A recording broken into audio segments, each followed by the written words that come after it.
एक बार फिर तहे दिल से आप सबका स्वागत है अनोखे अंदाज से बयां की जा रही कहानियों के इस निराले मंच पर। आज सुनेंगे महाभारत के काल की दो कहानियां। पहली कहानी है कृष्ण और कर्ण के संवाद की।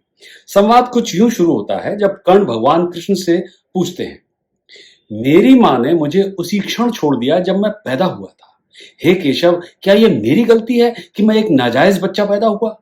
मुझे द्रोणाचार्य से शिक्षा नहीं मिली क्योंकि मुझे क्षत्रिय नहीं माना जाता था। परशुराम ने मुझे सिखाया, लेकिन फिर मुझे सब कुछ भूल जाने का श्राप दिया जब उन्हें पता चला कि मैं क्षत्रिय कुंती पुत्र हूं। एक गाय गलती से मेरे बाण से आहत हो गई और उसके मालिक ने मुझे बिना सोचे समझे शाप दे दिया। द्रौपदी के स्वयंवर में मेरी कितनी बदनामी हुई थी। यहां तक कि कुंती ने भी अपने अन्य पुत्रों को बचाने के लिए ही मुझे सच बताया कि मैं भी कुंती पुत्री ही था। मुझे जो कुछ भी मिला है वो दुर्योधन की दानशीलता से मिला है प्रभु, तो फिर मैं उसका पक्ष लेने में गलत कैसे हूं? भगवान कृष्ण ने मुस्कुराते हुए जवाब दिया, कर्ण, मैं एक जेल में पैदा हुआ था। मेरे जन्म से पहले ही मौत मेरा इंतजार कर रही थी। जिस रात मैं पैदा हुआ था मैं अपने माता पिता से अलग कर दिया गया।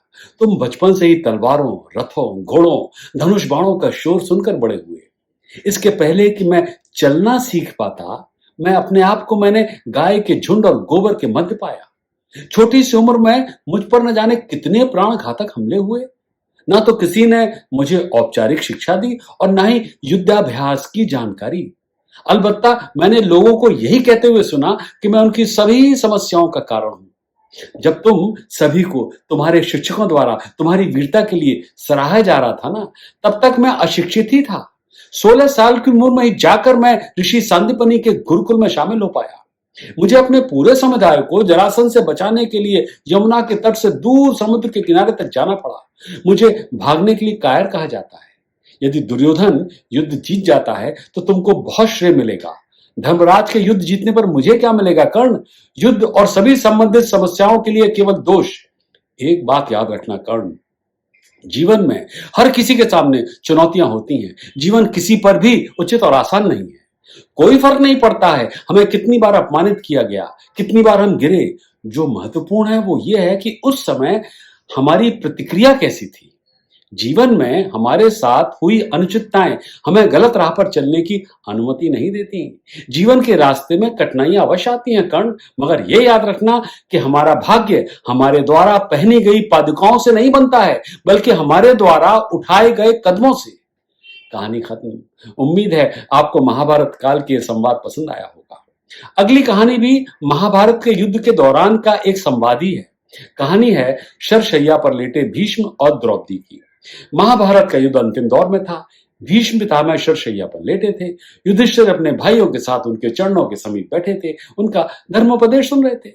तभी द्रौपदी वहां उपस्थित हुई और बोली, पितामह, मेरी भी एक शंका है। बोलो बेटी, भीष्म ने स्नेहपूर्वक कहा। पितामह, मैं पहले ही क्षमा याचना कर लेती हूँ। प्रश्न जरा टेढ़ा है। अधरों पर हल्की सी मुस्कान लाकर भीष्म ने कहा, बेटी, जो पूछना है निर्भय होकर पूछो। पितामह, जब भरी सभा में दुशासन मेरा चीरहरण कर रहा था उस समय आप भी वहां उपस्थित थे, किंतु आपने मेरी सहायता नहीं की। बताइए, उस समय आपका विवेक और ज्ञान कहां चला गया था? एक अबला के चीरहरण का दृश्य आप अपनी आंखों से कैसे देख सकते थे? यह सुनकर पांडव चौंक उठे। भीष्म गंभीर हो गए। यह प्रश्न उनके सम्मुख पहली बार नहीं आया था। जिस समय यह घटना घटी थी उस समय भी यही प्रश्न उनके सम्मुख था। उसके बाद जब कभी उन्हें इस घटना का स्मरण होता तो वह प्रश्न रूप में ही उनके सामने रहता। आज द्रौपदी ने स्पष्ट पूछ लिया था। भीष्म बोले, बेटी, तुम ठीक कहती हो। असल में बात यह है कि मैं उस समय दुर्योधन का पाप से पूर्ण अन्न खा रहा था। वही पाप मेरे मन और मस्तिष्क में समाया हुआ था। मैं देख रहा था कि यह अत्याचार हो रहा है, अधर्म हो रहा है, लेकिन उसको रोक नहीं सका। मैं चाहता था कि ऐसा न हो, किंतु मना करने का सामर्थ्य मुझ में नहीं रह गया था। लेकिन आज सहसा यह ज्ञान कैसे प्रकट हो रहा है? द्रौपदी ने बीच में काटा। बेटी, आज अर्जुन के बाणों ने मेरा वो सारा रक्त बाहर निकाल दिया है जिसमें दुर्योधन के पाप के अन्न का प्रभाव था।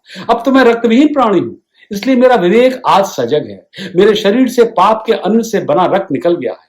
इसके बाद द्रौपदी के पास कुछ कहने को नहीं रहा, मानो वो इस उत्तर से संतुष्ट हो गई थी। कहानी खत्म।